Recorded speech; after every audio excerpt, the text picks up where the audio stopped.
Hola Florencio, ¿qué tal? Buenas tardes, Corín, ¿cómo está? Bienvenido Sí, a la zona de Chalhuas. bueno. So this is our ride, and we're sitting up back here, true Peruvian style.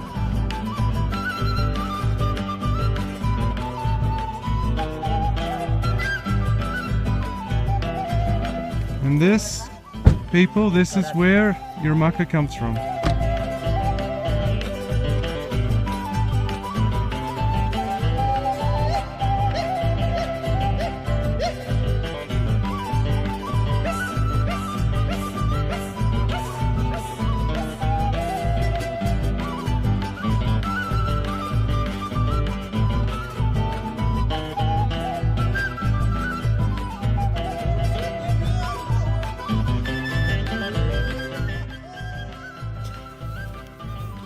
Adentro esta es la semilla de la maca. So the seeds grow on the top of the plant? Esto sí a casca.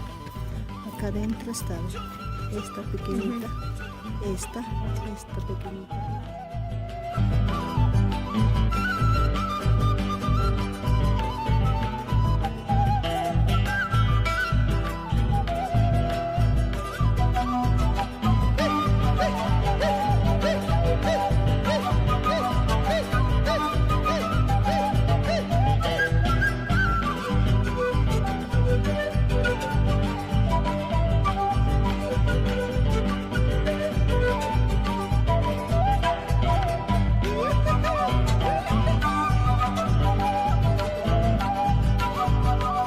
One of the most common questions we get asked at Seleno Health is, what does maca actually look like?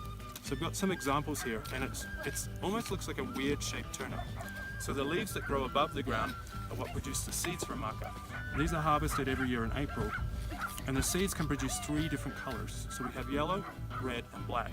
Yellow is the most common form of maca, and red being the second and black being the least common. But what's really interesting is black is the best maca to seed. So 60% of the seeds come from the black maca. But the black maca seeds don't necessarily make black maca, they predominantly make the yellow maca. What else is really interesting about maca is that it's really nutrient dense. So in a field like this, the ideal conditions would be spacing the maca about 10 to 15 centimeters apart. So these guys here are the optimum size of maca.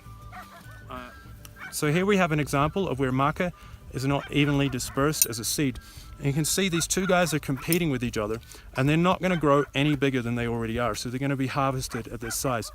To get to their optimum size, you need these guys to be spaced about 10 to 15 centimeters apart. And what happens is, when they're that far apart, they absorb all the nutrients and minerals from the soil that allows them to grow, and they're all jam-packed into this tiny little bowl. So it can take up to almost 10 years sometimes to remineralize the soil from one crop of maca. And that just shows you how potent it can be as a superfood. It's incredible. So that nutrient uptake is really important towards the final medicinal properties of our maca.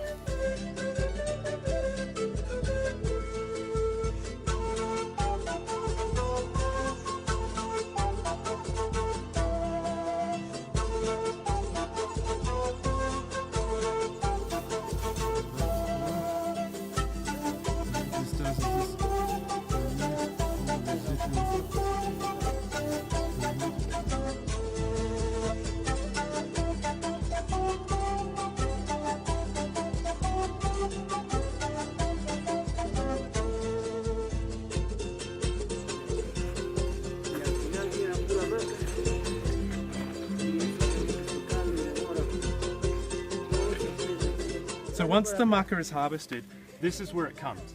So if you come in and look a little bit closer, here is our fresh maca. And what we've done is we've laid it out, and this is in the garden of our farmer Florencio. And this is where the maca is going to sit for the next 3 months. And during that time, the maca is going to dry. So for 10 kilograms of fresh maca, we make about 4 kilos of dry maca. We're going to lose a lot of the weight of the moisture inside, and the maca is going to shrink up. But during this time, it's really important to get the conditions right. So over these 3 months, we're going to get breakdown of the glucosinolates in this maca, and those glucosinolates are going to form with the free fatty acids into what they call macamides. And these are the bioactive chemicals that are unique to maca that give it its medicinal properties. So this process is incredibly important.